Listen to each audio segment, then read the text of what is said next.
नमस्कार, स्वागत है आपका। मैं आपके साथ स्तेश नैन मोर। आप देख रहे हैं स्तेश नैन अनफिल्टर्ड। और आज हमारे इस प्लेटफॉर्म पर हमारे स्पेशल गेस्ट हैं हरियाणा के फॉर्मर स्पीकर ज्ञानचंद गुप्ता जी। बहुत बहुत स्वागत है सर आपका। थैंक यू जी, आपका भी बहुत बहुत स्वागत, अभिनंदन। लंबे अरसे बाद हमारी बातचीत हो रही है। सबसे पहले तो जिंदगी कैसे चल रही है, सेहत कैसी है आपकी? बहुत बढ़िया, भगवान की कृपा है, एवरीथिंग इज ऑल राइट। हमेशा अच्छा ही रहे आपके साथ। हम आपके साथ बातचीत का सिलसिला शुरू करेंगे आपकी लाइफ जर्नी से। आपके जीवन के बारे में थोड़ा सा हमें बताइएगा, फिर बहुत सारी बातें आगे, पॉलिटिकल बातें होंगी, कुछ पर्सनल बातें होंगी। देखिए, जहाँ तक मेरे व्यक्तिगत जीवन की शुरुआत है, वो एक छोटा सा गांव है डेराबसी, चंडीगढ़ के साथ ही है वैसे। वहाँ मेरा जन्म हुआ।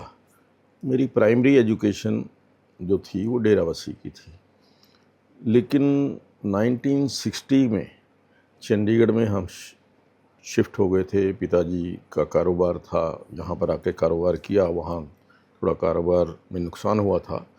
तो उसके पश्चात यहाँ चंडीगढ़ के अंदर ही पिछले लगभग कह लीजिए कि 64-65 वर्ष से चंडीगढ़ में ही मेरी जो पूरी एजुकेशन कह लीजिए, जो पॉलिटिकल लाइफ कह लीजिए, और जहाँ तक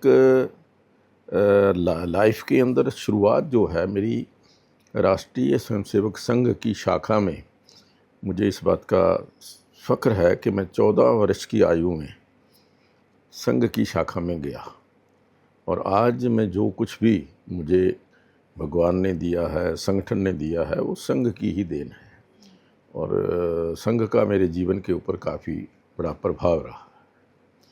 और उसके पश्चात जहाँ राजनीतिक जीवन की बात करें, पहले तो क्योंकि मैं संघ के कार्यक्षेत्र में था, संघ में ही, चाहे वो मंडल कार्यवाह के नाते, शाखा कार्यवाह के नाते मैंने काम किया।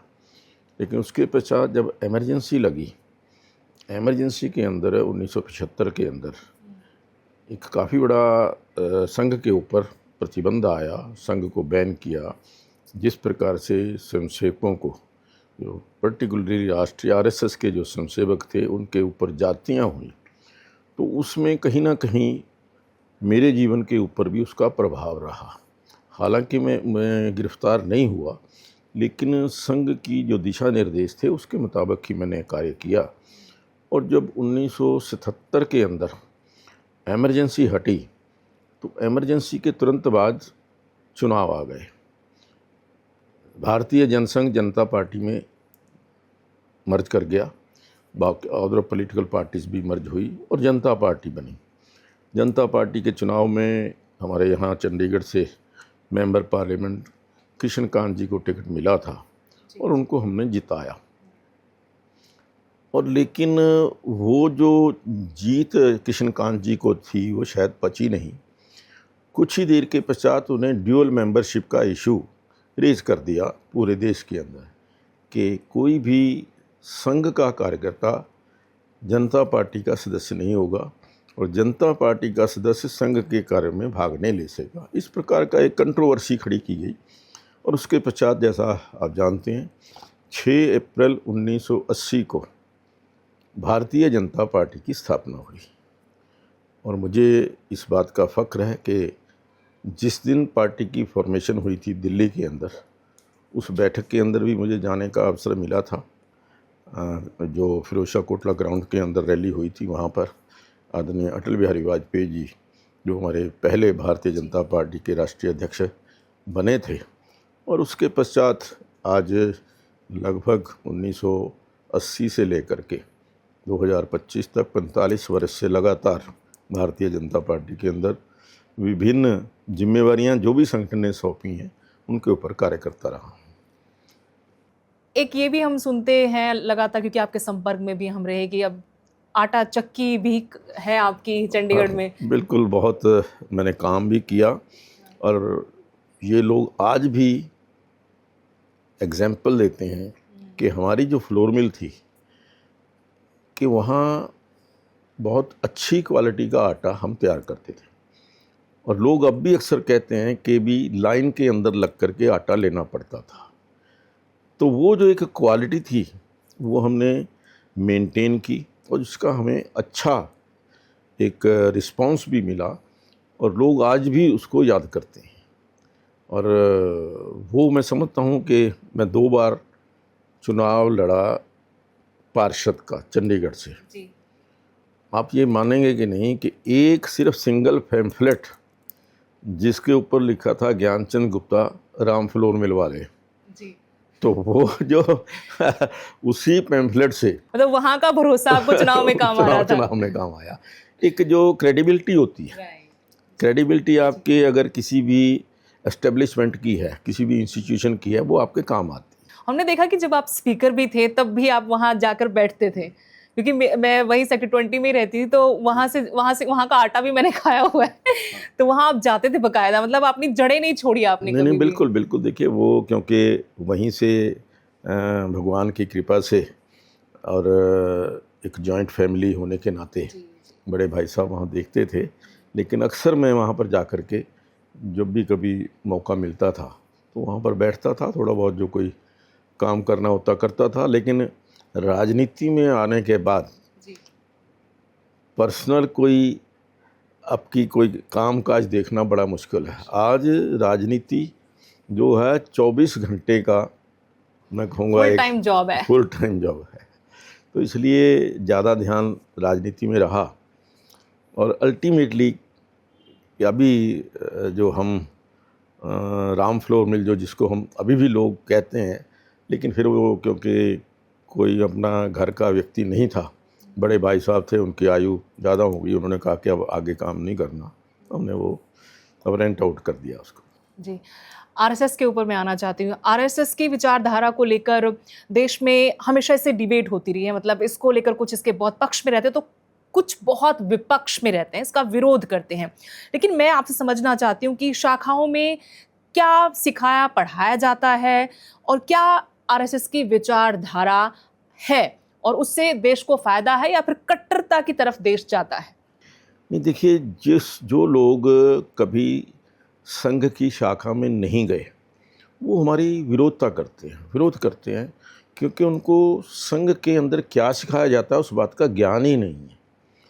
संघ ने हमें राष्ट्र प्रेम, देश प्रेम, राष्ट्र सर्वोपरि, ये हमें संघ की शाखा से ही सीखने को मिला है। आज जब हम देश की बात करते हैं, राष्ट्र की बात करते हैं, कई लोग संघ को कट्टरवादिता की ओर से देखते हैं। जब हम बात करते हैं कि हमारा राष्ट्र, देश जो है, हम इसके लिए जिएंगे, इसके लिए मरेंगे, इसके लिए काम करेंगे, कई लोगों को अच्छा नहीं लगता। और जो ऐसे लोग कहते हैं कि हमें ये अच्छा नहीं लगता कि हिंदू राष्ट्र की बातें करने लग गया आरएसएस। देखिए, हिंदू राष्ट्र भारत नहीं बनेगा तो और कौन सा बनेगा। भारत के अंदर हर व्यक्ति को अपनी पूजा पद्धति से पूजा करने का अधिकार है, अपने धर्म पर चलने का अधिकार है। लेकिन जो हिंदू बाहुल्य हमारा देश है वो केवल भारत है। भारत के अंदर जो हिंदू हैं, जितने भी लोग हिंदू हैं, वो देश के लिए सर्वोपरि जो है, उनके लिए देश है। तो जो भी यहाँ रहने वाला व्यक्ति है, चाहे वो कोई मुस्लिम है, चाहे वो क्रिश्चियन है, चाहे अदर और भी किसी भी कास्ट से बिलोंग करता है, उनको देश के बारे में सोचना चाहिए। देश हमारा जो है वो सर्वोपरि है। उसके अंदर कुछ लोग हिंदू राष्ट्र की बात करते हैं, कुछ हम ये कहते हैं कि देश सर्वोपरि है, राष्ट्र के लिए सब कुछ समर्पित है। जी। ज्ञानचंद गुप्ता जी, आप आरएसएस से बहुत कम उम्र में जुड़ गए थे, लेकिन वो जुड़ाव आपका प्रधानमंत्री के साथ भी रहा, आरएसएस के नाते भी आपका वो रिश्ता रहा होगा। हमने देखा जब स्पीकर थे या नहीं भी रहे, उस वक्त भी आप लोगों के रिश्ते बहुत नज़दीकी रिश्ते और मधुर रिश्ते रहे। उन साथ में वो जब प्रचारक थे, यहाँ के प्रभारी भी थे हरियाणा के बीजेपी के, तब तो पंचकूला ही वो रहे। कोई किस्सा, कुछ यादें जो आज तक लोगों तक ना पहुँची हों, कैसे आपका रिश्ता था उनके साथ? देखिए, वो काल मैं अपने आप को सौभाग्यशाली समझता हूँ कि मुझे लगभग 5 वर्ष हमारे देश के यशस्वी प्रधानमंत्री आदरणीय नरेंद्र मोदी जी के साथ काम करने का, उनसे कुछ सीखने का अवसर मिला। उनकी जो कार्यशैली है वो देखने का, और उनसे बहुत कुछ सीखा हमने। जितनी मेहनत, कड़ी मेहनत आज भी कर रहे हैं, उससे भी ज़्यादा उस समय मेहनत करते थे। और तब तो हम कहें कि उम्मीद भी ऐसी नहीं थी, हाँ, है कहीं ना? कहीं दूर दूर दूर तक तक ये उम्मीद नज़र नहीं नहीं। आता था कि कहीं हरियाणा प्रदेश के अंदर सरकार बनेगी, देश के अंदर भारतीय जनता पार्टी की सरकार बनेगी।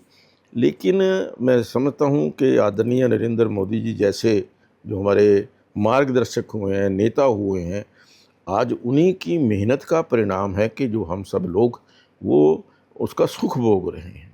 आज अगर देश के अंदर भारतीय जनता पार्टी की सरकार है, हरियाणा प्रदेश के अंदर भारतीय जनता पार्टी की सरकार है, उसमें लाखों जो हमारे कार्यकर्ता हैं, जिन्होंने संगठन को खड़ा करने में नींव के पत्थर का काम किया है, आज शायद हम उनको जानते भी नहीं हैं। आदरणीय बहुत सारे लोग ऐसे हैं जो ऐसे ही खप गए इसी आस के अंदर कि हमारी कभी सरकार आएगी या हमारा जो हमारी विचारधारा है उस देश के अंदर प्रफुल्लित होगी।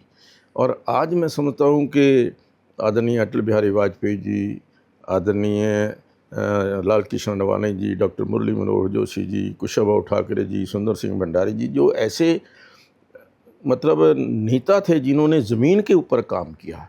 मुझे बड़ी इस बात का बड़ा मेरे मन के अंदर संतोष है कि मुझे भी उनके साथ काम करने का अवसर मिला, उनसे कुछ सीखने का मिला। और जहाँ तक नरेंद्र मोदी जी की बात है, 5 साल यहाँ रहे। उस समय मैं चंडीगढ़ प्रदेश का भारतीय जनता पार्टी का अध्यक्ष था और उसके नाते पहला चुनाव हुआ, पहली बार नगर निगम बना चंडीगढ़ के अंदर। उनके नेतृत्व में हमने चुनाव लड़ा और 3/4 बहुमत से हमने वो चुनाव जीता। ये उनकी जो एक स्ट्रेटजी थी, जो उनकी प्लानिंग थी, उसके अनुसार हमने काम किया और हमारा मेयर जो था वो चंडीगढ़ के अंदर 3/4 बहुमत से हमारा मेयर बना वहाँ के अंदर। और उसके पश्चात उनके आने के पश्चात हम लोकसभा का चुनाव जीते, 2 लोकसभा के चुनाव जीते, 96 का जीता, 98 का जीता। और उनके रहते ही मैं कहूँगा हरियाणा प्रदेश के अंदर भी इस प्रकार की नींव पड़ी, क्योंकि मैं उस समय चंडीगढ़ के अंदर था और आदरणीय नरेंद्र मोदी जी का जो निवास था वो पंचकूला के अंदर था और मेरा निवास भी पंचकूला में था। लगभग 100 मीटर या 200 मीटर की दूरी के ऊपर था, इसलिए अक्सर कई बार उनसे मिलने का अवसर मिलता रहता था, उनके पास बैठ करके उनसे कुछ सीखने का अवसर मिलता रहता था। तो बहुत हार्ड वर्किंग, मैं मतलब इतनी माइन्यूटली वर्किंग उनकी जितनी रही है कोई सोच नहीं सकता। एक नगर निगम का चुनाव, उसके लिए वो कितने गंभीर थे। टिकट सिलेक्शन के अंदर शाम को 7 बजे हम बैठे, साथ में खुद बैठे, पूरी रात टिकटों के ऊपर चर्चा हुई और चर्चा के पश्चात जो मैं कहूँगा कि अमृत जो निकला उसी का परिणाम था कि हम 3/4 बहुमत से हमारी नगर निगम के अंदर सरकार बनी, नगर निगम के अंदर हम सत्ता में आए। तो मैं समझता हूँ कि जितनी माइन्यूट वर्किंग उनकी रही है। और दूसरा उनका जो था टाइम बाउंड, हमेशा एक उनका शुरू से आग्रह रहा है कि कोई भी कार्य करना है उसको टाइम बाउंड करना। वो समय शुरू करने का और ख़त्म करने का वो दोनों एक ही समय तय करते थे कि आज शुरू करना है तो इस तारीख को ये काम हो जाना चाहिए। यही कार्यशैली मैं समझता हूँ कि आज आपने देखा कि थोड़े ही समय के अंदर देश का जो सबसे बड़ी हमारी पंचायत है, संसद का जो भवन बना है नया, वो थोड़े समय के अंदर ही बन गया, 2-2.5 साल के अंदर उन्होंने बना करके तैयार कर दिया। तो ये उनकी कार्यशैली रही है कि कोई भी काम है टाइम बाउंड जो है वो होना चाहिए और परफेक्टनेस कि उसके अंदर माइन्यूटली जो वर्किंग है, ये उनकी माइन्यूटली उनकी समीक्षा, उसके बाद उसके ऊपर उनका जो वर्क की देख रेख, वो उनका स्वभाव है। और इसी तरीके से इसी मैं आज समझता हूँ कि इतने बड़े बड़े कार्य जो आदरणीय नरेंद्र मोदी जी ने पिछले 11 वर्ष के अंदर किए हैं, शायद पिछले 50-60 साल के अंदर नहीं हुए, जो 11 साल के अंदर काम हुए हैं। आज हमारा एक काम शुरू हुआ है संकल्प से सिद्धि तक, 11 वर्ष, जो 11 वर्ष के अंदर जो काम हुए हैं, जो संकल्प किया कि अयोध्या के अंदर राम मंदिर बनाना है, तो राम मंदिर बन करके तैयार हो गया। आज संकल्प किया कि धारा 370 हटनी है, तो वो 370 धारा हट गई। 3 तलाक का जो मामला था, वो 3 तलाक का मामला तय किया, वो 3 तलाक ख़त्म हुआ। तो ये जो मतलब उन्होंने एक जो निश्चय करते हैं, निर्णय करते हैं, उसको पूरा सिरे चढ़ाते हैं, ये उनकी बहुत बड़ी खूबी है। अभी आपने देखा कि ऑपरेशन जो भी सिंदूर हुआ, उन्होंने 3-4 दिन पहले कहा कि ये इसका ऐसा हम बदला लेंगे कि लोग सोच भी नहीं सकते। और जिस प्रकार से दुश्मन के घर के अंदर जाकर के स्टीक ठिकानों के ऊपर, आतंकवादी ठिकानों के ऊपर प्रहार किया, तो ये मैं समझता हूँ कि उनकी एक सोच जो है, वो जो सोचते हैं उसको करके दिखाते हैं। और एक मुझे जो उनकी खूबी नज़र आती है कि अपने साथियों को भूलते नहीं हैं वो। ये तो बात, ये बहुत बड़ी खूबी है उनकी, ये तो बहुत बड़ी खूबी है। अक्सर जहाँ पर भी उनसे नमस्ते होती है, नमस्कार होती है, वो हमेशा ज्ञान जी कह करके पुकारते हैं कि मतलब बाय नेम वो पुकारते हैं, बुलाते हैं। उनका प्यार, उनका स्नेह जो है, वो हमेशा इसी प्रकार से मिलता रहा है। और वो पहचान भी रखते हैं कि बिल्कुल बिल्कुल, बहुत पहचान इस बात की काबिलियत है कि नहीं है, वक्त आने पर फिर उसको इनाम भी दिया जाता है। आपको टिकट दिया, स्पीकर का पद दिया, मनोहर लाल जी को टिकट दिया, चुनाव लड़वाया और फिर मुख्यमंत्री बना दिया। हम कयास लगाते रह गए कि ये मुख्यमंत्री हो सकता है, वो मुख्यमंत्री हो सकता है, चौंका दिया। और जब परतें खुली तो पता लगा कि पहले बहुत अरसे पहले दोनों मिलकर काम कर चुके हैं, उसी समय घनिष्ठ हाँ, संबंध रहे हैं। हाँ, तो मतलब दोस्तों को तो पहचानते हैं, साथियों को। 1995 से लेकर 2000 तक का जो कार्यकाल था, वो पूरा जो हमारा नॉर्दर्न क्षेत्र है, पंजाब, हरियाणा, हिमाचल, चंडीगढ़, जम्मू कश्मीर, ये सारा क्षेत्र वो देखते रहे हैं। और आज उसके पश्चात हरियाणा के अंदर सरकार आई, तो कहीं ना कहीं उन्होंने हरियाणा प्रदेश के अंदर जो उस टाइम जड़ें मजबूत की, उसी का परिणाम। बिल्कुल जमीन से जुड़े हुए नेता, तो हाँ, जानते हैं कि नब्ज पहचानते हैं वो हर प्रदेश की। बिल्कुल, वो उनका जो मैं समझता हूँ कि बहुत एक डिसीजन टेकिंग जो है, तुरंत डिसीजन लेते हैं, डिले नहीं है डिसीजन के अंदर। वो जो करना होता है उस डिसीजन को साथ के साथ इम्प्लीमेंट करते हैं। तीसरी बार पार्टी ने आपको मौका दिया, आपकी हिस्सेदारी भी सरकार में हो सकती थी, कहाँ चूक गए आप अपना मैनिफेस्टो लेकर आए, आपने तमाम विकास के काम गिनवाए, आपने बताया कि इतने 1000 करोड़ रुपए मैंने खर्च कर दिए। देखिए, ये लोकतंत्र है, लोकतंत्र में जनता का फैसला सर्वोपरि होता है, उसको कोई नकार नहीं सकता। लेकिन मैंने जो समय मुझे मिला, जो जनता ने मुझे चुन करके भेजा, मैंने अपना प्रयास किया कि जो मेरा फ़र्ज़ है मैं उसको पूरी तरह पूरा करूं। और उसी के कारण लगभग 5,500 करोड़ के विकास के काम पंचकूला के अंदर हुए। ये मैं नहीं कहता, लोग कहते हैं कि हाँ विकास के काम हुए।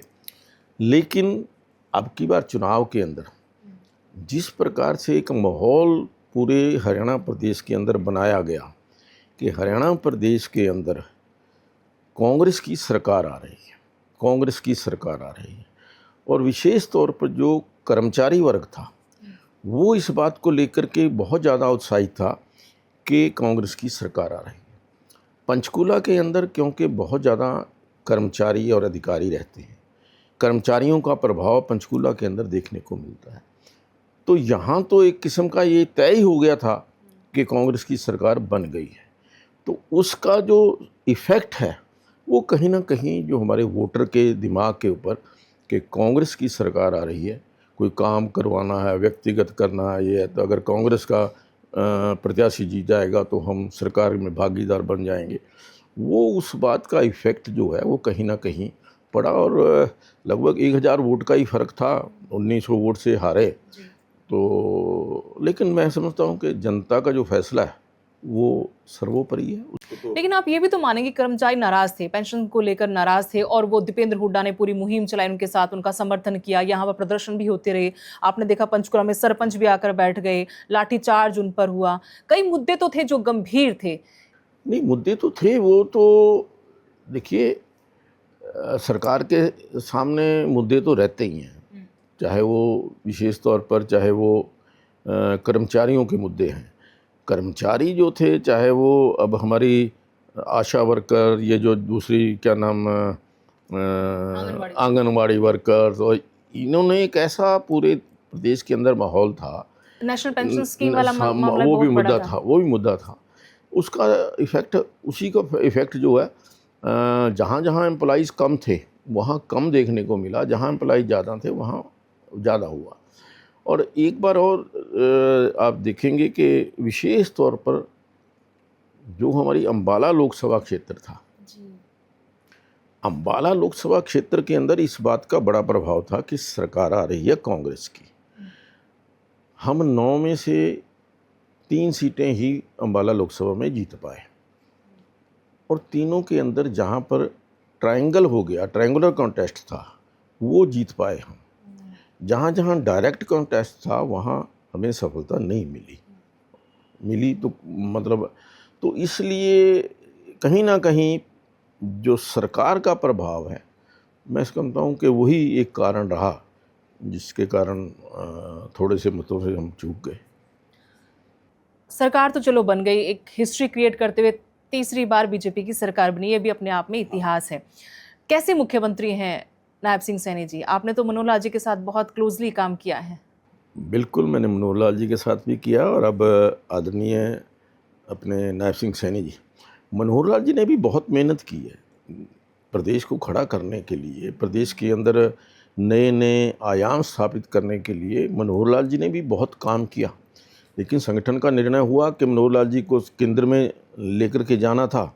यहाँ पर नायब सिंह, नाराजगी थी, नहीं नाराजगी, एंटी इनकम्बेंसी थी, लोगों में कुछ पोर्टल वगैरह को लेकर नाराजगी थी। उस नाराजगी को मतलब सत्ता विरोधी लहर को खत्म करने के लिए, कम करने के लिए ये तो एक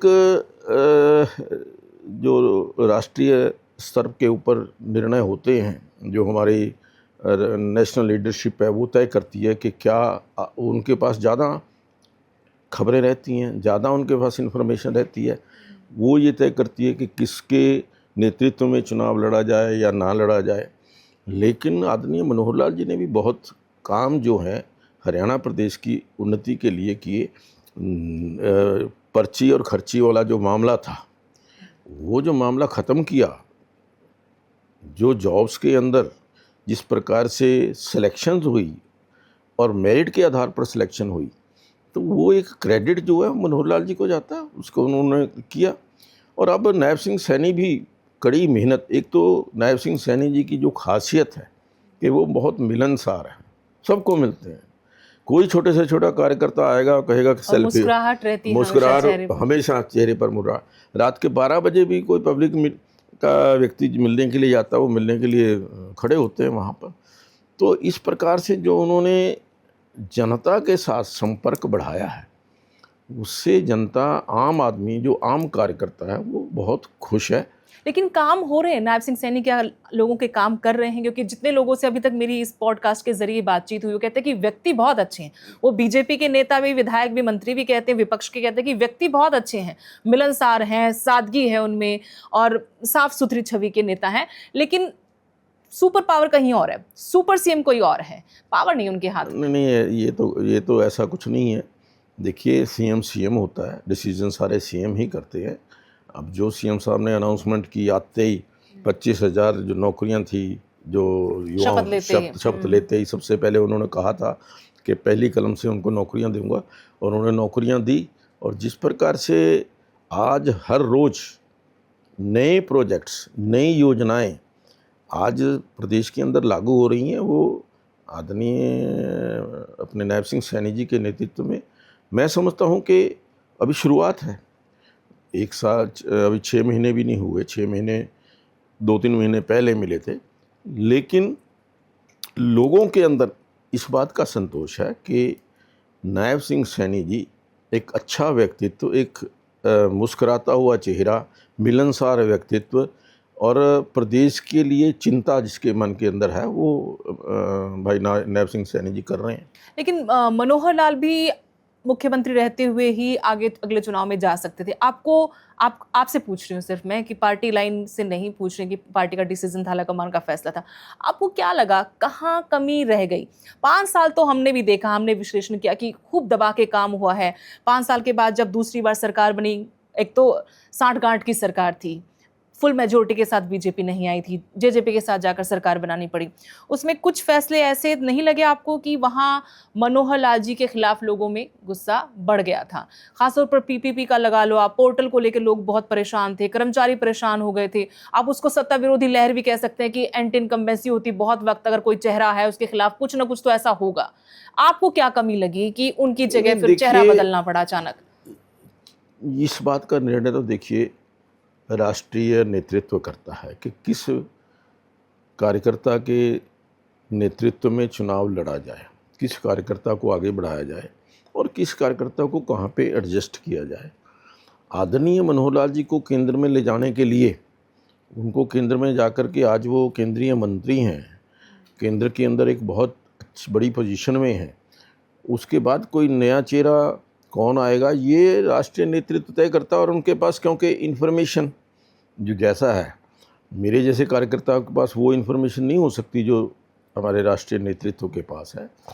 आखिरकार सरकार बनाने के लिए कुछ स्ट्रेटजी बनानी पड़ती है, तो नेतृत्व ने तय किया, आदरणीय मनोहर लाल जी को केंद्र में लेकर के गए, नायब सिंह सैनी जी को एक मुख्यमंत्री के रूप में जो उनको प्रोजेक्ट किया, उसके परिणाम जो केंद्रीय नेतृत्व ने सोचा था वही अच्छे परिणाम आए। मास्टर स्ट्रोक कहते हैं हम इसे, कि मास्टर स्ट्रोक था। बिल्कुल मास्टर स्ट्रोक था, और देखिए मास्टर स्ट्रोक समय पर लगा, मास्टर और सरकार बन गई। एक बार तो लोगों को लगा कि वक्त ही बहुत कम है, क्या कर लेंगे, वो खुद भी कहते हैं कि मेरे को 96 दिन दिए हैं, मैं क्या क्या कर लूंगा। नहीं, बट एक चेहरा था, चेहरे को देख करके लोगों ने वोट दिए, और अब जो कार्य कर रहे हैं वो मैं समझता हूँ कि अपने प्रदेश के हित में लगातार, और मैं समझता हूँ कि कोई दिन ऐसा नहीं है जो कोई ना कोई नए प्रोजेक्ट्स का उद्घाटन, शिलान्यास और ये वो नहीं कर रहे।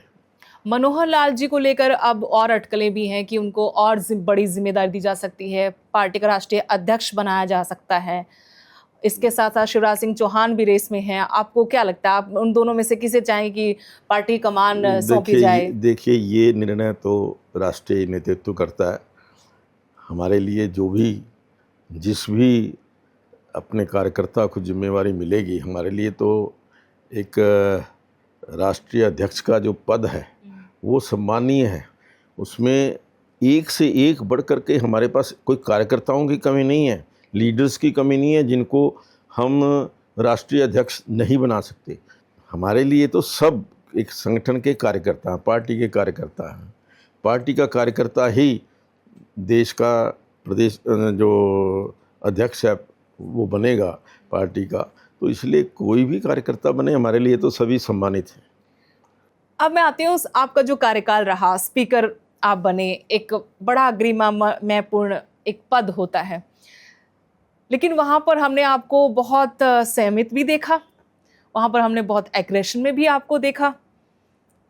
कैसा अनुभव रहा आपका? नहीं देखिए, मेरे लिए एक नया यूँ कहूँगा कि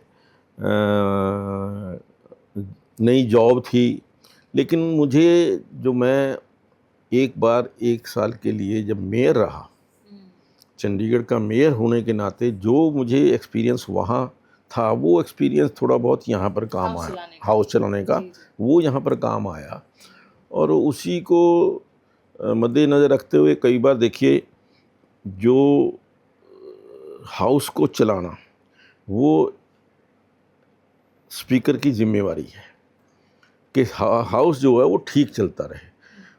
उसमें कहीं प्यार से या कहीं थोड़ा सा गुस्से या यूँ कह लीजिए कि सख्त निर्णय लेकर के भी हाउस चलाने का जो निर्णय, लेकिन मुझे इस बात का संतोष है कि पूरे कार्यकाल के अंदर जितने भी हमारे विधायक थे, चाहे वो सत्ता पक्ष के थे या विपक्ष के थे, जिनसे भी मिला उन्होंने ठीक ही कहा कि आपने ये जो हाउस चलाया है उसके अंदर सबको मान और सम्मान, चाहे वो विरोधी पक्ष के हमारे विधायक थे, और उनको बराबर का समय, कोशिश ये रही कि सबको बोलने का अवसर मिले, सबको पूरा समय मिले।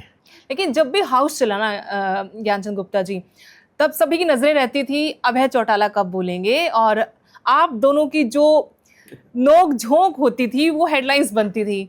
खट्टा मीठा रिश्ता था या फिर खट्टा ही रिश्ता था आप दोनों का? नहीं, एक बार तो देखिए, आपने नेम कर दिया, देखिए, मार्शल को बोला कि चलिए निकालिए नहीं, इनको देखिए, बाहर। ये वो कहते हैं आप निष्पक्ष नहीं हैं। नहीं, देखिए, देखिए, अभय चौटाला जी बहुत सीनियर लीडर हैं, लोग इंडियन नेशनल लोकदल के बहुत बड़े नेता हैं, लेकिन जो उनका स्वभाव है वो थोड़ा सा प्रेशर करने का स्वभाव है कि दबाव में कोई काम वो करवाना चाहते हैं। लेकिन मेरी ये आदत रही है, मैं किसी दबाव के अंदर कोई काम नहीं करता। कई बार देखिए, अब ये उनकी पार्टी की पोजीशन है कि वो अकेले विधायक थे। अब विधायक को समय तो पार्टी के जो मेंबर्स हैं उनकी रेशो के हिसाब से मिलता है। अब उनको लगता है कि पहले समय के अंदर वो आधा आधा घंटा बोलते रहे, एक एक घंटा बोलते रहे, किसी ने टोका नहीं, क्योंकि वो सारे विधायकों का समय जो था वो अकेले वही ले लेते थे, कोई विधायक नहीं बोलता था। लेकिन जब एक ही विधायक है तो एक ही विधायक का समय अगर 5 मिनट है तो वो बाकी विधायकों को भी 5-5 मिनट देना, तो उनको भी, तो उनको ये लगता था कि कहीं ना कहीं मुझे सप्रेस किया जा रहा है, मेरे को बोलने नहीं दिया जा रहा। लेकिन जब नियम जो हमारे विधानसभा के अंदर हैं कि वो रेशो के अनुसार हम समय देते हैं, तो मैंने कोशिश की है। और जब कोई आउट ऑफ द वे जा कर के या कुछ ऐसा लगा कि भी हाउस की गरिमा के खिलाफ है, तो मुझे सख्त एक्शन भी लेना पड़ा, उनको बाहर निकालना पड़ा। सदन के बाहर सब ठीक है आप दोनों का मामला? हाँ, बिल्कुल ठीक है। एक देखिए, सदन के अंदर की जो बातचीत है वो अलग है, एक सोशल रिलेशनशिप वो अलग है। मैं तो अभी उनके यहाँ कार्यक्रम था चौटाला साहब, बड़े चौटाला साहब के देहांत के बाद भी, और उससे पहले वहाँ उनके पोते का हाँ जी, तो मैं दोनों फंक्शंस के अंदर गया था। कोई सोशल रिलेशन, मैं कह रही खट्टा मीठा रिश्ता वहाँ तो नहीं, बड़ा सोशल, देखिए, वेलकम हुआ सोशल रिलेशन, सोशल भाईचारा जो है अलग बात है। एक आप हाउस के अंदर राजनीतिक जिम्मेदारी है आपकी, राजनीतिक वहाँ पर एक पद पर बैठे हुए हैं हाँ, आप। राजनीतिक विचारधारा अलग अलग हो सकती है, सोशल रिश्ते जो हैं वो आपस में बने रहने चाहिए। लेकिन अभी कुछ वक्त पहले ही जब हरियाणा विधानसभा का सेशन चल रहा था, वहाँ पर सत्ता पक्ष के ही एक मंत्री की तरफ से एक विधायक को लेकर टिप्पणी की गई। डॉक्टर अरविंद शर्मा ने रामकुमार गौतम को लेकर टिप्पणी की, अशोभनीय टिप्पणी थी। हर कोई उससे हैरान था कि लोकतंत्र है, एक गरिमापूर्ण सदन है, वहाँ पर हाउस चल रहा है, आप ऐसी टिप्पणी कर रहे हैं। ऐसे में स्पीकर के पास क्या राइट्स रहता है, क्या पावर रहती है, वो क्या कर सकते हैं? देखिए, मेरा शुरू से ही मत रहा है कि हाउस की गरिमा, हाउस का सम्मान वो हमेशा बना रहना चाहिए। उसको सम्मान को बनाना दोनों पक्षों का, चाहे वो सत्ता पक्ष के चाहे विपक्ष के, दोनों के विधायकों की जिम्मेवारी है, हर विधायक की जिम्मेवारी है कि सदन की गरिमा, सदन का सम्मान बना रहे। और अगर कोई भी व्यक्ति, चाहे वो सत्ता पक्ष का मंत्री क्यों न हो, चाहे वो विधायक क्यों न हो, कोई भी हो, उसको सदन के सम्मान के साथ खिलवाड़ नहीं करना चाहिए। सदन की गरिमा और सदन के अंदर जो आचरण है वो अपने आचरण से सदन की गरिमा को ठेस पहुंचाए, ऐसा ठीक नहीं। इसी एपिसोड में फिर पूछ रही हूँ मैं आपसे, डॉक्टर अरविंद शर्मा ने जो टिप्पणी की रामकुमार गौतम जी को लेकर, वो हो गई बात, लेकिन स्पीकर ने उस पर एक्शन नहीं लिया जैसा एक्शन होना चाहिए। हो सकता है कि अगर दूसरे पक्ष का विधायक होता या कोई अलग अलग पार्टी के नेता होते, विधायक होते, तो बात कुछ और होती। इसको लेकर बहुत लोग सवाल पूछते हैं कि इतनी पावर है, आप वहाँ पर एक्शन ले सकते थे। रामकुमार गौतम जी से मेरी बात हुई, उनको बड़ी तकलीफ है इस पूरे एपिसोड की। कहते कि पार्टी ने कवर अप कर दिया, लेकिन तकलीफ है कि वैसा एक्शन नहीं लिया गया, मेरा अपमान किया गया सदन के भीतर, और किसी ने साथ भी नहीं दिया। देखिए, सदन को चलाने के लिए, सदन को आपस में दोनों के अंदर समन्वय स्थापित करने के लिए ये स्पीकर की जिम्मेवारी है। ज़रूरी नहीं है कि बहुत ज़्यादा हार्श कोई कदम उठा कर के कोई निर्णय किया जाए। आपस के अंदर कोऑपरेशन, कोऑर्डिनेशन और आपस के अंदर जो एक सोशल रिलेशन कायम करके भी हम इसको आगे कर सकते हैं। लेकिन मैं समझता हूँ कि उसका निर्णय तो जो चेयर के ऊपर बैठा हुआ व्यक्ति है, स्पीकर है, वही करता है कि उस समय की परिस्थिति के मुताबिक क्या निर्णय उसने करना है। कोई किस्सा है, कोई दिलचस्प किस्सा आपका जब स्पीकर रहे हों आप? क्योंकि तरह तरह के स्वभाव के, तरह तरह के टेम्परामेंट के विधायकों के साथ आपको डील करना पड़ता है। कोई कई बार बहुत ऐसी गर्मा गर्म बहस हो रही होती, कोई किस्सा सुनाना चाहेंगे आप? नहीं, देखिए, वैसे तो जो कार्यकाल रहा है, या कोई आपका फेवरेट एमएलए ही हो, कोई किसी भी पक्ष के, सत्ता पक्ष का विपक्ष का, कि हाँ ये सभ्य तरीके से बात रखते हैं जनता की, देखिए ऐसे इस क्लास में भी होता है ना टीचर का कि ये बच्चा मेरा हाँ नहीं फेवरेट बिल्कुल है। ठीक है। नहीं, बहुत सारे सत्ता पक्ष के विधायक और बहुत सारे जो हमारे विपक्ष के विधायक भी, उन विपक्ष के विधायकों में भी 3-4 विधायक ऐसे थे जो बिल्कुल सभ्य तरीके से अपनी बात। और देखिए हाउस के अंदर जब कोई भी विधायक आता है, मेरा ये मानना है कि उसको पूरी तैयारी के साथ आना चाहिए, विद फैक्ट्स आना चाहिए। आप अगर आकर के सदन में फैक्ट्स रखते हैं तो फैक्ट्स जो बाकी के विधायक हैं उनकी जानकारी बढ़ती है, उनकी नॉलेज बढ़ती है, उनको फैक्ट्स के बारे में पता लगता है। जब आप बिना फैक्ट्स के बात करते हैं तो इधर उधर की बात करते हैं तो उससे जो हाउस की जो एक सम्मान है उसको ठेस पहुंचती है। बहुत सारे विधायक हमारे यहाँ पर, हमारे घनश्याम दास अरोड़ा जी हमेशा जो तैयारी करके आते थे, अभय सिंह यादव जी हैं वो तैयारी करके आते थे। इधर विपक्ष में ये क्या नाम अपने बुलाना वाले, क्या नाम वरुण चौधरी, वो और वो केहरवाला जो हैं वो अच्छे, मतलब एक अच्छे, वैसे तो सभी विधायक अपनी तरफ से पूरा वो करते हैं, लेकिन कुछ लोगों को ये आदत होती है कि स्टडी करके जाना है, वहाँ पर फैक्ट्स के ऊपर बोलना है। और मैं समझता हूँ कि जब सदन के अंदर कोई भी विषय आता है तो चर्चा होनी चाहिए। मेरा शुरू से मत रहा है कि कोई भी निर्णय करने से पहले अच्छे ढंग से चर्चा हो, उसके ऊपर हमने प्रयास भी किए हैं। अभी जो हमारा सेशन था, हमने बजट सेशन के ऊपर बीच में 1 हफ्ते की रिसेस पीरियड दिया और कमेटीज़ बना करके हमने उनको चर्चा करने का अवसर दिया कि भी उसके सब्जेक्ट के मुताबिक, जो उसकी लाइकिंग के मुताबिक उस करके बैठ करके वो उनके ऊपर चर्चा कर लें अधिकारियों के साथ कि जो बजट आया उसमें बजट के अंदर कहीं कमी है या इसको कुछ उधर उधर करना है। अपने सुझाव सब लोगों ने दिए। ये एक नई परंपरा हमने शुरू की। हमने हाउस के अंदर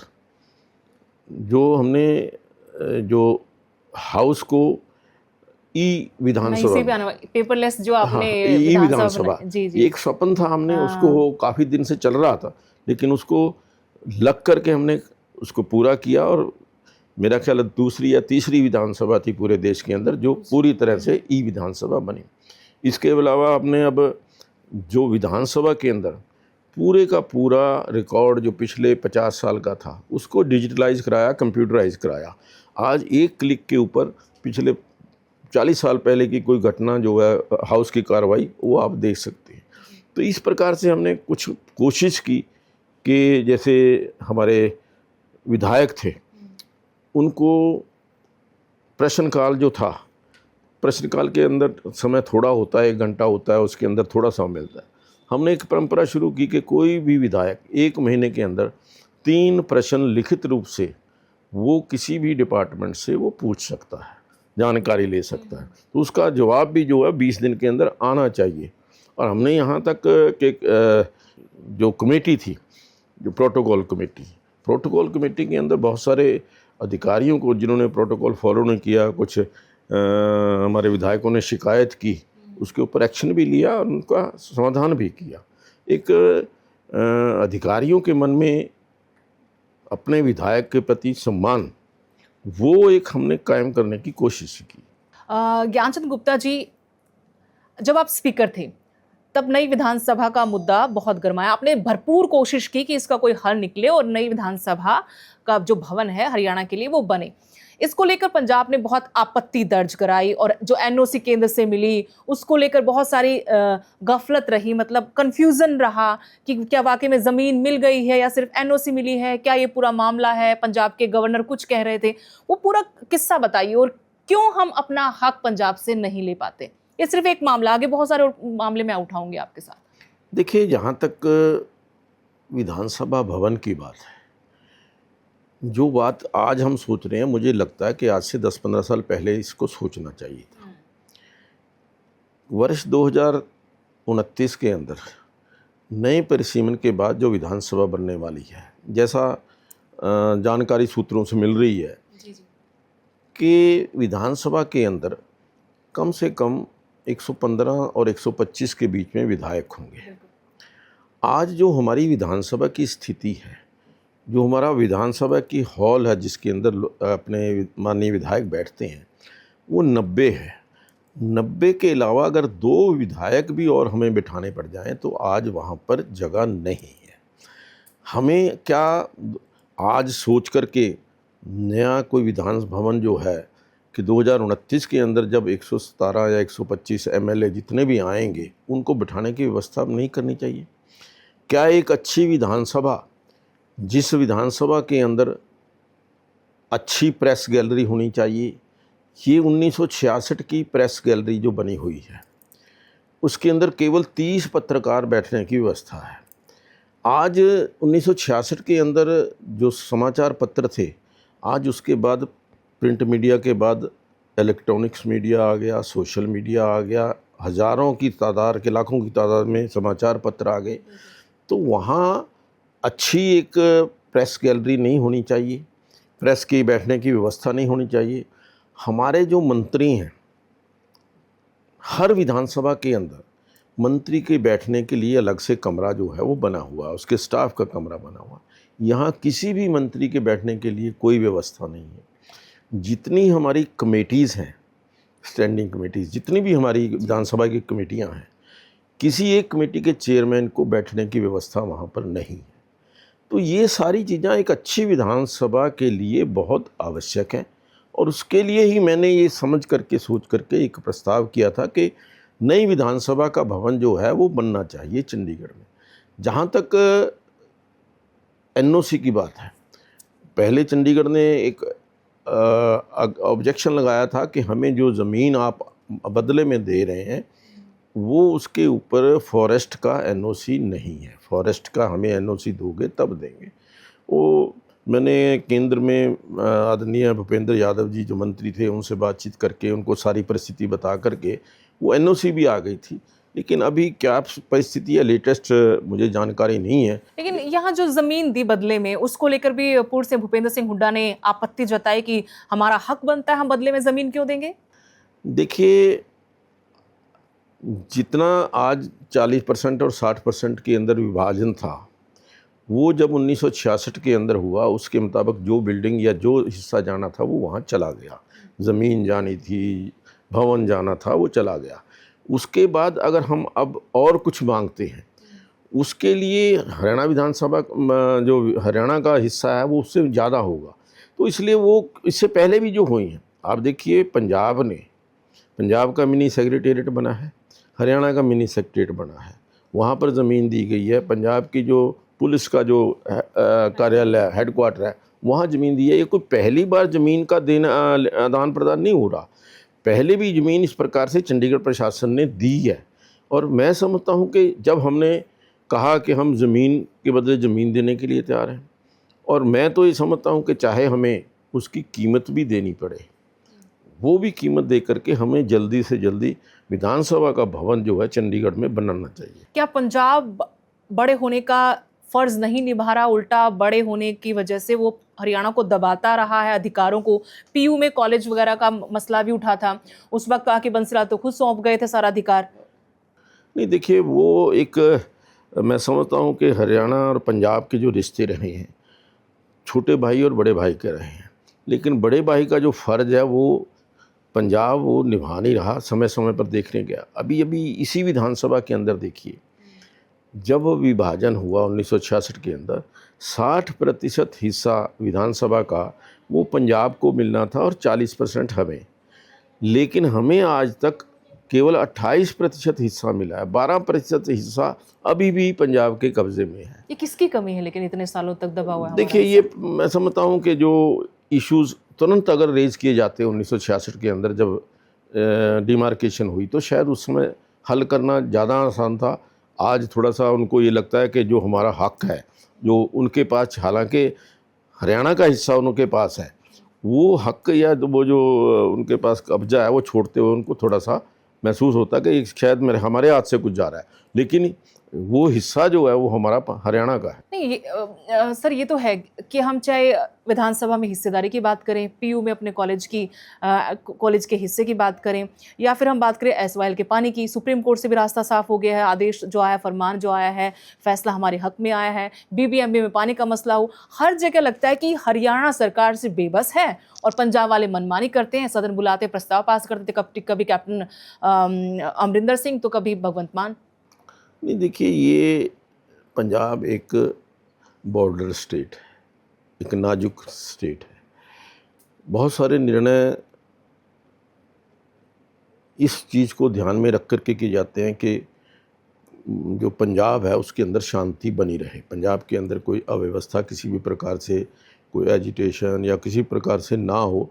इसको लेकर के कई बार केंद्र ये सोचता है कि ज़्यादा अग्रेसिव तरीके से काम ना किया जाए, लेकिन पंजाब जो है उसकी एक शुरू से आदत रही है कि वो हमेशा अपने छोटे भाई को दबाने का काम करता रहा है।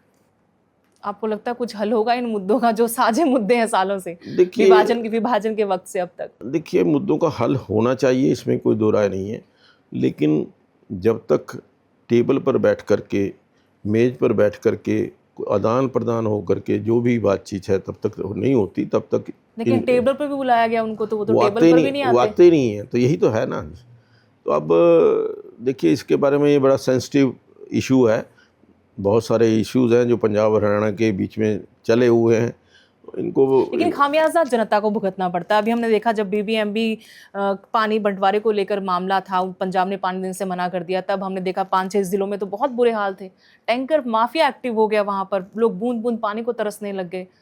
नहीं देखिए, प्रयास रहता है केंद्र का कि आपस के अंदर समन्वय बना रहे, पंजाब और हरियाणा का आपस के अंदर खटास ना हो, कहीं पर किसी प्रकार से खींचतान ना हो, उसको लेकर के केंद्र समय समय पर निर्णय करता रहता है। और बीबीएमबी का पानी भी अब भी काफ़ी हद तक जो हिस्सा था हरियाणा का वो मिला है उसको।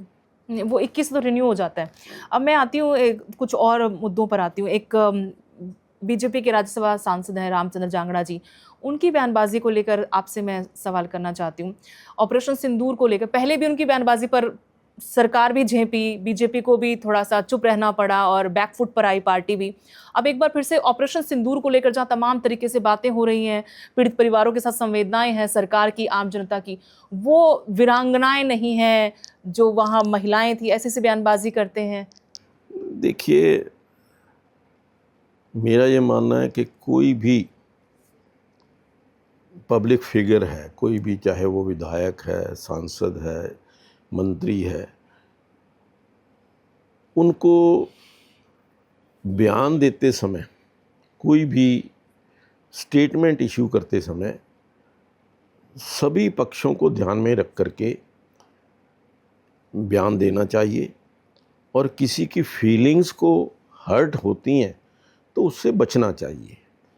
और मैं समझता हूँ कि ये जो आपने कहा रामचंद्र जांगड़ा जी का बयान, उन्होंने उसके पश्चात तुरंत माफ़ी भी मांगी है कि उनके, लेकिन वो बोल जाते हैं, हर बार माफ़ी भी मांग लेते हैं। चाहे जाट आंदोलन के दौरान मुरथल वाला केस हो, उसको लेकर भी उन्होंने बयान दिया, फिर कहा कि नहीं, मेरे शब्दों को तोड़ मरोड़ कर पेश किया। ये बयान बहादुर बीजेपी के लिए परेशानी नहीं है? नहीं, मैं सिर्फ बीजेपी में नहीं है, बहुत सारे अलग आप बीजेपी से हैं इसलिए मैं आपके नेताओं का बाकी सवाल पार्टियों में भी ऐसे लोग हैं, लेकिन कंट्रोवर्शियल कोई भी बयान से बचना चाहिए। आपकी पार्टी का नहीं, दूसरी पार्टी का सवाल कर लेती हूँ। कांग्रेस में हलचलें हैं कि वो संगठन निर्माण करने में लगे हुए हैं। राहुल गांधी जी भी चंडीगढ़ आए थे, लंबे इंतजार के बाद अब लोगों को लग रहा है, कार्यकर्ताओं को लग रहा है कि कांग्रेस कुछ करेगी। चौधरी वीरेंद्र सिंह तो ये तक कहते हैं कि अब बीजेपी कहीं नहीं रुक ठहरेगी हमारे सामने, कांग्रेस इतनी मजबूत हो जाएगी, मतलब बीजेपी को हम खत्म कर देंगे। देखिए, हम पिछले लगभग 11 साल से देख रहे हैं, जो पार्टी पिछले 11 साल में अपने जिला अध्यक्ष नहीं बना पाई, जो पार्टी पिछले 6 महीने अपने लीडर ऑफ द अपोजिशन नहीं बना पाई, उससे क्या हम आशा और अपेक्षा करते हैं? जो 11 साल में नहीं हुआ वो 11 दिनों में या 2-3 महीने में कैसे हो जाएगा? मुझे नहीं लगता। और कोई राहुल गांधी जी आज पहली बार हरियाणा आए हैं, ऐसा भी नहीं है, पहले भी हरियाणा आए हैं और देश के अलग अलग हिस्सों में घूमते रहे हैं। राहुल गांधी जी जहाँ जहाँ जाते हैं वहाँ वहाँ बंटाधार होता है। कांग्रेस पार्टी आज अपने, क्योंकि उनका अपना विषय है, अपनी पार्टी का विषय है, उसमें कोई कमेंट करना ठीक नहीं है, लेकिन मैं ये समझता हूँ कि राहुल गांधी जी के आने से हरियाणा प्रदेश की राजनीति के अंदर, कांग्रेस के अंदर कोई फ़र्क पड़ने वाला नहीं है, क्योंकि लोग तो वही हैं जो पहले भी थे, वो आज भी वही। निर्णय तो उन्होंने करना है। बहुत सारे इधर उधर भी हो गए, बहुत सारे बीजेपी में भी चले गए। नहीं, वो देखिए, जो घुटन महसूस कर रहे थे वो कहीं ना कहीं उन्होंने अपने आप को पार्टी से अलग किया और उनको लगा कि आज भारतीय जनता पार्टी देश हित के अंदर लिए काम कर रही है। आदरणीय नरेंद्र मोदी जी जब से देश के प्रधानमंत्री बने हैं, उन्होंने जिस प्रकार से देश को विकसित राष्ट्र बनाने की ओर संकल्प किया है, उनकी बात को देख करके, नरेंद्र मोदी जी को देख करके बहुत सारे लोग आज भारतीय जनता पार्टी के साथ जुड़ने के लिए तैयार हैं। यानी कांग्रेस का कुछ नहीं होगा, आप ये कह रहे हैं? है ही कुछ नहीं तो होगा क्या। अब किरण चौधरी, क्योंकि अब तो आपकी पार्टी की राज्यसभा मेंबर हैं, वो कह रहे थे, उनका बयान वायरल हुआ अभी जब राहुल गांधी चंडीगढ़ आए हुए थे। वो कह रहे कि भूपेंद्र सिंह हुड्डा ने नीचे नीचे हाथ मिला रखा है बीजेपी के साथ। और दूसरी तरफ से कांग्रेस के जो आज अंदर भी बैठे नेता है वो भी कहते हैं कि भूपेंद्र सिंह हुड्डा मतलब बीजेपी की बी टीम। ये कौन है बीजेपी की बी टीम? क्या सच्चाई है इस तरह के बयानों की, या फिर भूपेंद्र सिंह हुड्डा को डैमेज करने के लिए ऐसे बयानबाजी ऐसी की जाती है? ये देखिए, ये कांग्रेस की इंटरनल उनकी राजनीति है। लेकिन राज्यसभा सांसद वो आपकी हैं, वो कह रहे कि हाथ मिला रखा, कितनी बड़ी बात है ये? देखिए, वो क्योंकि कांग्रेस से आई हैं, उनको ज़्यादा पता है, और अब वो बीजेपी में भी है, तो दोनों हाँ, को बहुत तो अच्छे जान गई हैं। उनको उन्होंने 10-11 साल में देखा है कि कैसे क्या कार्यशैली भूपेंद्र सिंह हुड्डा जी की रही है। तो लेकिन कौन सी बी टीम है, कौन सी ए टीम है, मुझे नहीं पता। भारतीय जनता पार्टी अपने तौर पर अपनी विचारधारा के साथ आगे बढ़ रही है, अपने काम के आधार पर आगे बढ़ रही है। हमारे देश के नेतृत्व आदरणीय नरेंद्र मोदी जी के हाथ में, और नरेंद्र मोदी जी की जो नीतियां हैं उनको लेकर के आगे बढ़ रही है। तो इसलिए कांग्रेस क्या करती है क्या नहीं करती हमें सोचने, लेकिन तब सोचना पड़ता है जब कोई राज्यसभा सदस्य कहे बीजेपी का कि भूपेंद्र सिंह हुड्डा ने तो हाथ मिला रखा है बीजेपी के साथ नीचे नीचे, वो तो चाहते थे कि हारना, तो हरा दिया पार्टी को। ये देखिए, ये उनको आप उनसे क्वेश्चन पूछ सकते हैं। मैं जरूर पूछूंगी, मैं जरूर ये सवाल करूंगी उनसे पूछिए। हाँ, बिल्कुल सवाल करूंगी। हाँ, उसके पीछे क्या तर्क है या उनकी क्या जानकारी है, ये वो ज्यादा जानते हैं। दुष्यंत चौटाला भी कहते हैं कि बीजेपी की बी टीम है भूपेंद्र सिंह हुड्डा, सब बीजेपी की बी टीम बनाने पे तुले हुए हैं। देखिए, राजनीति के अंदर तरह तरह के आरोप आमतौर पर पार्टियों पर एक दूसरे पर लगाए जाते हैं, तो इसलिए इनको इतनी संजीदगी से लेना नहीं चाहिए। अच्छा, ठीक है, इतनी संजीदगी की बातें होती नहीं है, ये लेना नहीं चाहिए। पॉडकास्ट के एंडिंग की तरफ बढ़ रहे हैं ज्ञानचंद गुप्ता जी। बहुत सारी बातें आपसे की, एक पंचकुला में हम बैठे हुए ये सारी बातचीत कर रहे हैं। पंचकुला को लेकर मेरा अपना विश्लेषण ये है कि पंचकुला में जिस तरह का विकास होना चाहिए था वैसा विकास नहीं हुआ। अगर हम ट्राई सिटी की ही बात करते हैं तो मोहाली जाएंगे आप, मोहाली क्या खरड़ रोपड़ होते हो तक आप दूर तक भी जाएंगे तो वहाँ पर विकास दिखता है। यहाँ इसको हम एजुकेशन हब भी बना सकते थे, इंडस्ट्रीज भी ला सकते थे, कहाँ चूक रह गई? वैसी ग्रोथ क्यों नहीं हुई पंचकुला की, जबकि सब कुछ है पंचकुला के पास? देखिए, जो आप पंचकुला और मोहाली का कंपैरिजन कर रहे हैं, मोहाली के अंदर स्वाय जो बिल्डर लॉबी ऊंचे ऊंचे ये जो मकान बना दिए, वहाँ उसके अलावा क्या है, कहाँ वहाँ से कहाँ तक क्या है? हमने पिछले 10 साल के अंदर जो पंचकुला के अंदर हम यहाँ पर पॉलिटेक्निक कॉलेज लेकर के आए, यहाँ पर निफ्ट लेकर के आए, यहाँ पर मेडिकल कॉलेज लेकर के आए, यहाँ इंजीनियरिंग कॉलेज लेकर के आए, यहाँ पर जो हमारी शूटिंग रेंज लेकर के आए। ये सारे इन प्रोसेस हैं सब चीज़ें। हाँ, प्रोसेस है। नहीं, निफ्ट हाँ, शुरू हो गया है, पॉलिटेक्निक कॉलेज शुरू हो गया है, और जो इंजीनियरिंग कॉलेज है अंडर कंस्ट्रक्शन है, मेडिकल कॉलेज का भी काफ़ी हद तक क्योंकि शिलान्यास हो चुका है और उसके ऊपर भी प्रोसेस चल रहा है। तो ये चीज़ें हमने शुरू की हैं पंचकुला के अंदर पिछले 10 साल के अंदर। जो मैंने कहा ना कि लगभग 5,500 करोड़ के विकास के काम हुए, मैंने डिटेल दी है कि किस किस प्रोजेक्ट के ऊपर कितना कितना पैसा। अब ये जो 100 बेड का हॉस्पिटल था सिर्फ केवल पंचकूला के अंदर, आज 500 बेड हॉस्पिटल पंचकूला के अंदर है। तो ये जो प्रोग्रेस पंचकूला के अंदर हुई है, मोहाली, हाँ मोहाली जो था वो पहले मोहाली ने तरक्की की, उस टाइम कांग्रेस के शासन के अंदर यहाँ हरियाणा प्रदेश के अंदर पंचकूला को इग्नोर किया गया, पंचकूला को नेगलेक्ट किया गया। यहाँ विकास की दृष्टि से कोई एक भी ईंट, उसके पीछे कारण था कुमारी शैलजा और भूपेंद्र सिंह हुड्डा जी की आपसी खींचतान कहिए या दोस्ती कहिए। अच्छा, दोस्ती भी हो सकती है। हाँ हाँ, क्योंकि पंचकूला के अंदर कुमारी शैलजा मेंबर पार्लियामेंट थी, भूपेंद्र सिंह हुड्डा जी मुख्यमंत्री थे, इसलिए पंचकूला के अंदर कोई एक भी विकास का काम पंचकूला में नहीं हुआ। उसके पश्चात DK बंसल जो कुमारी शैलजा के व्यक्ति थे, जी। वो यहाँ से विधायक बने, भूपेंद्र सिंह हुड्डा मुख्यमंत्री थे, इसलिए पंचकूला को इग्नोर किया गया। तो 10 साल तो चौधरी भूपेंद्र सिंह हुड्डा ने पंचकूला को पूरी तरह से उपेक्षा की। उसी का परिणाम था कि आज वो जो 10 साल के बकाया काम थे जो पिछले थे, वो हमने करने का प्रयास किया। यहाँ पर जितने ब्रिजेज लेकर के आए, आज सेक्टर 20 के अंदर आप देखते हैं जिस प्रकार से मेस रहता था, आज उसको हमने क्लियर किया है। आज पीर मछल्ला सेक्टर 20 और सेक्टर 24-25 को जोड़ने वाला पुल जो बना है 65 करोड़ रुपए की लागत से, आज पंचकूला के अंदर कनेक्टिविटी जो है, हाँ, कनेक्टिविटी जो है वो बहुत ज़्यादा बड़ी है यहाँ के अंदर। लेकिन पंचकूला में इस सब के साथ साथ नशा भी बहुत बड़ा, गुंडागर्दी, क्राइम रेट भी बहुत बड़ा। 2 दिन क्या, परसों रात की बात है कि मर्डर कर दिया, लॉरेंस गैंग का नाम आया। नशा बहुत ज़्यादा बढ़ रहा है। साइकिल रैलियाँ तो हो रही हैं, लेकिन क्या बोलता है, सिर्फ साइकिल रैली निकालने से नशा थम जाएगा, बंद हो नहीं, जाएगा? देखिए, दोनों चीज़ें ज़रूरी हैं। पब्लिक अवेकनिंग, पब्लिक को जागरूक करना, क्योंकि अगर हम नशा रोकना चाहते हैं, विदाउट पब्लिक इन्वॉल्वमेंट या पब्लिक पार्टिसिपेशन हम नहीं रोक पाएंगे। पब्लिक को साथ लेकर के अगर नशे के ऊपर प्रहार करेंगे तो निश्चित तौर पर उसका इफ़ेक्ट हमें देखने को मिलेगा। इसीलिए जो साइक्लोथॉन जो हैं या जो पदयात्राएं हैं जो नशे को रोकने के लिए, वो हमारे मुख्यमंत्री जी कर रहे हैं। जो अलग अलग प्रकार की जो सभाएं हैं वो नशे को रोकने के लिए हो रही हैं, और क्राइम, ये नशे को रोकने के लिए स्पेशल अभियान भी मतलब चला है पंचकूला के अंदर। पिछले लगभग 3-4 महीने के अंदर 150 ऐसे केसेस जो हैं उनको अरेस्ट किया है, लोगों को नशा बेचने वाले हैं।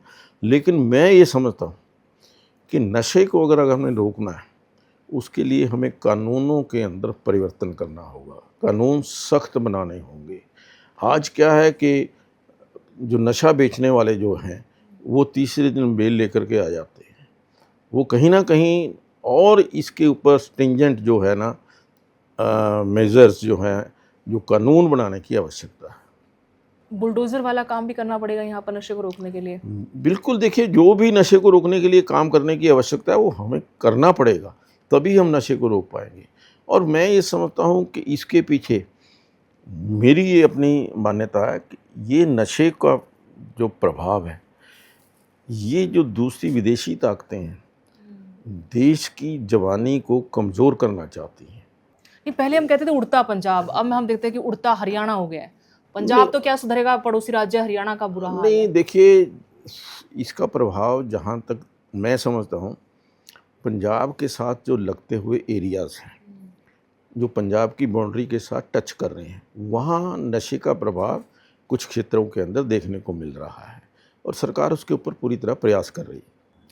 एक आखिरी बातचीत मैं आपसे करना चाहती हूँ इस पॉडकास्ट में, क्योंकि वो सवाल मेरा पहले से था, मैं उसको पहले नहीं शुरू करना चाहती थी।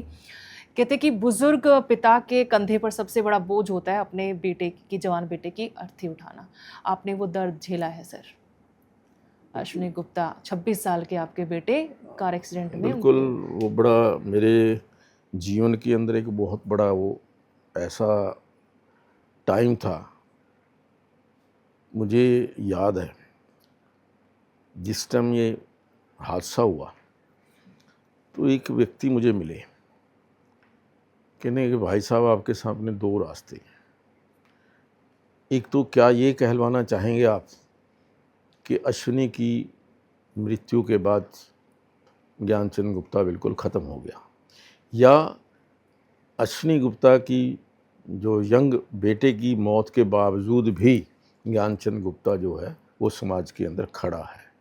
तो मैंने उसी समय निर्णय किया कि मैं अश्विनी गुप्ता की याद के अंदर उन्हें ट्रस्ट बनाया, अश्विनी गुप्ता मेमोरियल ट्रस्ट, और पिछले लगभग 20 साल से 19 साल से हर वर्ष उनकी याद के अंदर badminton tournament, kabaddi tournament, blood donation camp और कई प्रकल्प जो है वो हम हर साल करते हैं। लेकिन उससे मुझे ताकत मिलती है कि मैं उसकी याद लेकर के आगे बढ़ने के अंदर, समाज सेवा के अंदर जो अपना एक ध्येय है उसको पूरा करने में लगा हुआ हूँ। उस इंसिडेंट पे जाकर कुछ बताना चाहेंगे हमें, क्या मोमेंट था आपके लिए? और किसी के जीवन से किसी परिवार, किसी मेंबर का जाना और फिर एक जवान बेटे का ऐसे जाना, उस चीज़ से उबरना कितना मुश्किल है? बहुत मुश्किल था, बहुत मुश्किल था। बहुत तरह तरह की उसका इफ़ेक्ट मुझे बिज़नेस पर भी देखने को पड़ा, क्योंकि वो बिज़नेस वही संभाल रहा था, मैं तो फ्री था। लेकिन उसके जाने के बाद फिर बिज़नेस पूरी तरह से एक किस्म का यूँ कह लीजिए कि बंद ही हो गया। फ्लोर मिल जैसे जो आपने जिक्र किया, हमें फ्लोर मिल भी बंद करना पड़ा, प्लाईवुड की फैक्ट्री थी वो भी बंद करनी पड़ी। उसके बाद आईटी का एक इन्फोटेक कंपनी थी वो बंद करनी पड़ी। तो जो बिज़नेस था उसका इफ़ेक्ट उसके ऊपर बहुत बड़ा देखने को मिला। उस हादसे से, उस सदमे से उबरने के लिए आपने राजनीति चुनी, ये भी बहुत अच्छा हुआ। बहुत सारे लोगों को आप नया रास्ता भी दिखा पाए खुद भी। राजनीति देखिए, मैंने राजनीति को कभी कोई प्रोफेशन या वो नहीं माना, मैंने समाज सेवा का एक ज़रिया माना है। राजनीति में रह कर के भी हम सेवा कर सकते हैं, सेवा करने ही हमारा लक्ष्य है, हमारी संगठन का लक्ष्य है। तो वो सेवा की दृष्टि से जो बन पाया मैंने राजनीति के अंदर रह कर के भी, चाहे वो किसी भी स्तर के ऊपर रहा हो, मैंने प्रयास किया कि लोगों के बीच में रहूं, लोगों की दुख तकलीफ़ के साथ खड़ा रहूं, ये मेरा प्रयास रहा। बहुत बहुत शुक्रिया ज्ञानचंद गुप्ता जी, आपने वक्त निकाला स्टेशन अनफिल्टर्ड के लिए। बहुत बहुत शुक्रिया। Thank you.